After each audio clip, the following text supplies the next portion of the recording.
Good, happy Friday morning, December 14, 2018. I'm Riley King, and welcome to the Riley King Newscast, right here on the Riley King Network. Let's begin. First up, wave of emailed bomb threats in New Hampshire. Nationwide, not credible, officials say. Let's take a listen to the video from WMUR News 9, Mike Cronin.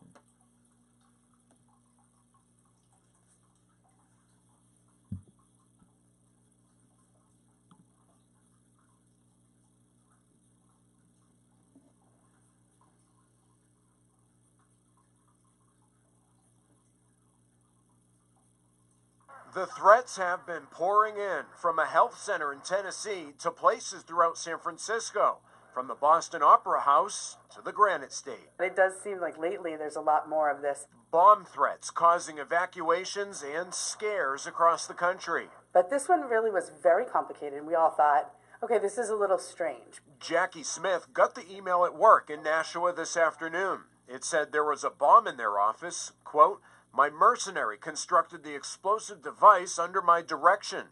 It demanded $20,000 in Bitcoin, or else, if the workday is over and people start leaving the building, the device will explode." So it just kind of went around the office, like one after the other, not all at the same time. It was really weird. In New Hampshire, the threat was received by at least 2 hospitals, plus other businesses. At this time, there's no credible threats have been found with any of these. With that being said, all of them should be taken seriously. State and federal authorities are still asking people to report anything suspicious. It's not clear how many threats were made. If something seems out of the ordinary, if something is concerning, then they should contact their local authorities, and certainly if a local authority thinks that a bomb squad needs to respond, we're going to do that. State investigators told us tonight it actually is likely that the source of the email can be traced. It's not known, however, if the threat is coming from within the United States. Live in the studio, Mike Cronin, WMUR News Now. Okay, and there you go on that video and that report.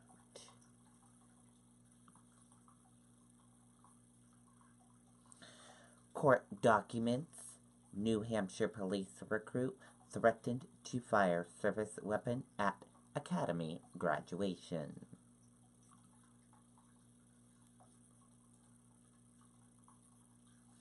Let's take a listen to the video from WMUR News 9.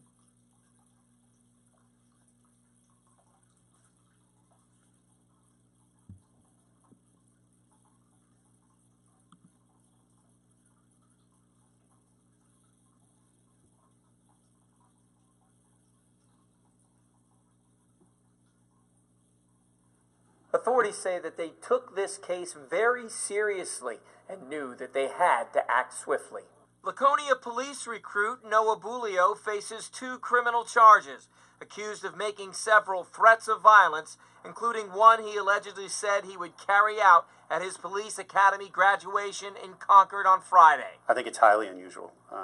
Highly unusual to have somebody who is in the setting of the academy and making threats against other members of law enforcement. According to court documents, other members of Bulio's academy class heard him make a variety of threatening comments, like saying they should make a suicide pact and shoot themselves in the head at the graduation.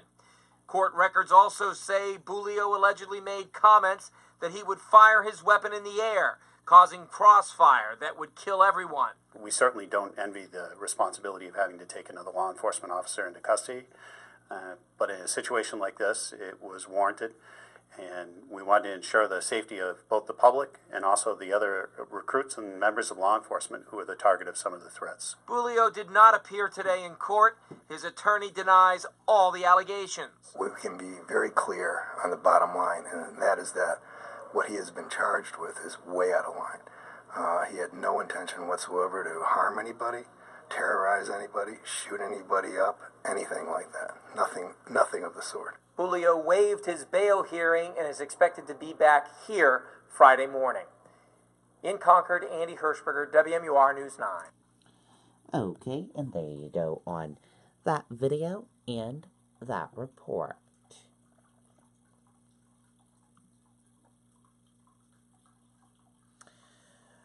Dartmouth plans new strategy to respond to sexual misconduct.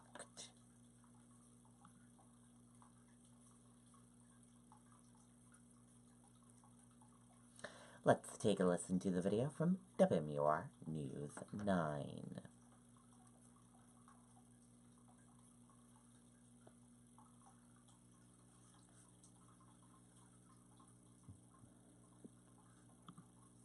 And next month, Dartmouth College will announce a new strategy to prevent and respond to sexual assaults on campus. This all coming after a lawsuit accused the school of ignoring years of harassment and assault by former psychology department faculty. College administrators deny ignoring the complaints. The president of Dartmouth says the new plan will be announced in January when students return to campus. Okay, and there you go on that video and that report.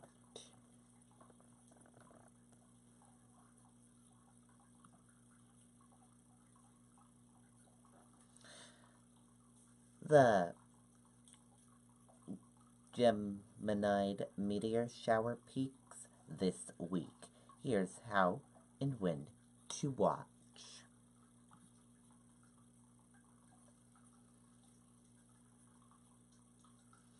The Geminid meteor shower peaks this week, so hope for clear skies that will let you see a beautiful show of green fireballs Thursday and Friday. This will be the last and strongest meteor shower of the year, according to NASA. This was first recorded in 1862 and caused a show each December. In the hours before sunrise Friday, the most meteors will be visible in the northern American sky, peaking about 7:30 a.m. Eastern, predicts Sky and Telescopes to see when they will peak in your part of the world. Check here.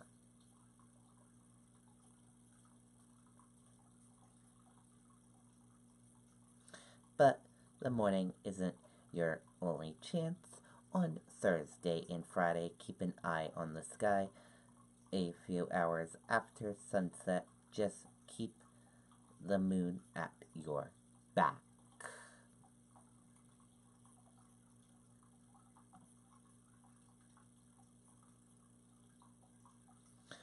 New Hampshire businesses strategize how to compete with online retailers during the holiday season.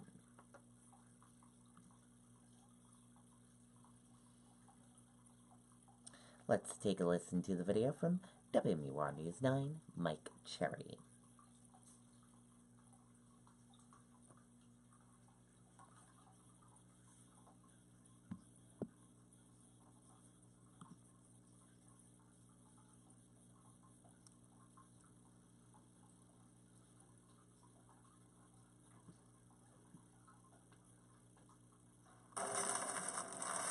With a week and a half to go before Christmas, the shopping season is heating up at local stores like Bookery on Elm Street. So far, we've seen definitely an incredibly marked uptick in sales. According to a study by Adobe, brick and mortar shops will see a nearly 3% increase in sales this season. The Manchester Chamber of Commerce says that's likely being fueled by a strong economy. For some businesses, the holiday season could make the difference between a good year and a really great year. But according to the study, online sales will see a nearly 15% boost in sales. It estimates online sales will increase by $124 million between November 1st and December 31st. I do a little bit of both. If it's something I know that I can't get in the stores, then most of the time I'll do it online. But if it's something I know I can go to the store and get, I'll go to the store. I did probably 75% of it online, and now today I'm out doing all my in-person shopping. Online is going to You know, they're going to have their niche. We have ours. I think you just get more of an experience in here. That's something brick and mortar stores are trying to take advantage of. The ability for consumers to see firsthand what they're buying and their ramped up holiday spirit experience. For example, putting on a musical performance or giving away refreshments or bringing in different special product demonstrations. Customer service, they can come tell you what their preference is, and I really like the genuine human experience that comes along with it. It's better to be able to browse around and kind of see what I see, and something will jump out at me, and that's what I'll get. What's been jumping out at consumers? Electronics. Adobe predicts the top-selling products to be 4K TVs and retro video consoles. Top toys? Fingerlings, Fortnite Monopoly, and Lego Harry Potter sets. Okay, and there you go on that video and that report.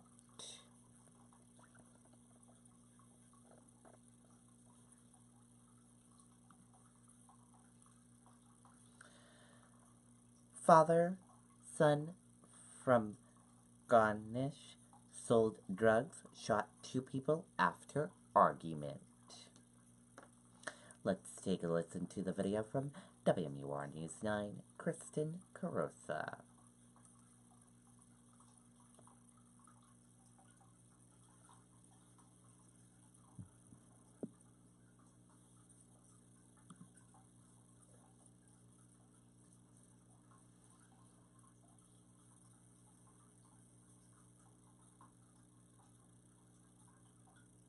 Kurt Richardson and his son Jordan turned themselves into police after authorities say they tried to sell drugs to minors and ended up shooting one and grazing another. There was a drug deal for THC, which is the active ingredient in marijuana. In court, prosecutors say Kurt and Jordan met up with 4 minors on the rail trail in Newport to make the sale, but the minors took it without paying. The 2 parties got into their cars, a high-speed chase ensued, and ended with a fight. Police say both Kurt and Jordan were carrying guns, and at one point, Jordan fired his twice. 2 individuals received gunshot wounds as a result of that. From the state's perspective, that's important and serious. One person was shot in the chest and another person was grazed by a bullet. Both are now in stable condition. This case will be moving forward, that there's an additional investigative efforts that are being undertaken by the Newport Police Department and the New Hampshire State Police investigators. We're always concerned about all activity that happens, within our community. Law enforcement works very hard to investigate these cases and bring them before the court. The judge released the 2 on $10,000 personal recognizance bail. We're respectful of the court's orders, but we're deeply disappointed in the outcome of the bail orders. I think, and I suspect that the families of the involved individuals are as well. Now, both Kurt and Jordan are free to go home tonight, but if they do violate their bail conditions, they will have to pay that $10,000. We're live in Newport. Kristen Carosa, WMUR News 9. Okay, and there you go on that video and that report.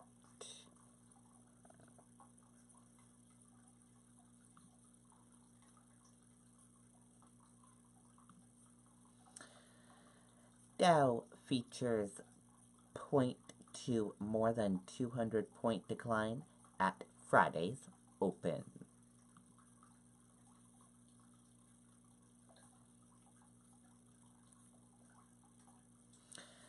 Dow Industrial Average featuring are pointing to a decline of more than 200 points in the index at Friday's open as the markets in Asia were broadly lower after 2 straight sessions of gains.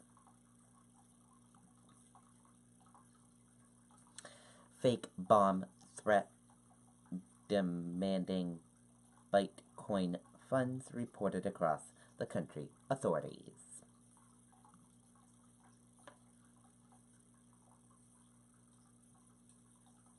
Let's take a listen to the video from ABC News. Tech this year, you gotta ask for FiOS too. Sorry, why is that? Because FiOS is a 100% fiber optic network. Don't you guys want all of the tech on your wish list to work as awesomely as you dreamed? I'm back. And he's back.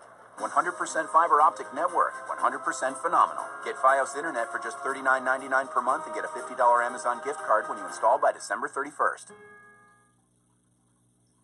Wave of fake bomb threats on schools and businesses across the country today. The unsubstantiated threats sent in emails demanding ransom or that a bomb would be set off. The NYPD and other agencies quickly determining the threats were not credible, they believe, but they were forced to track down the claims just in case in these cases, and of course it set off real alarm. Let's get right to Chief Justice Correspondent Pierre Thomas now. And Pierre, we know federal authorities are now involved in this. Yes, David, the FBI investigating this wave of fake bomb threats, prompting scenes like this across the country.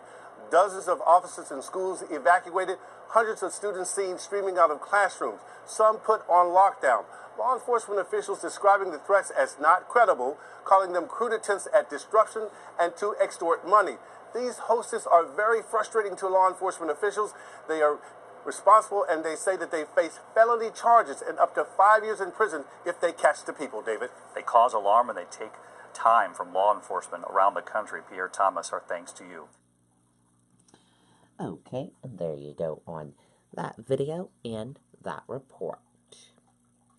And that does it for the Riley King Newscast right here on the Riley King Network. I hope you all have a great rest of your day, and I'll see you back here later on today for another newscast.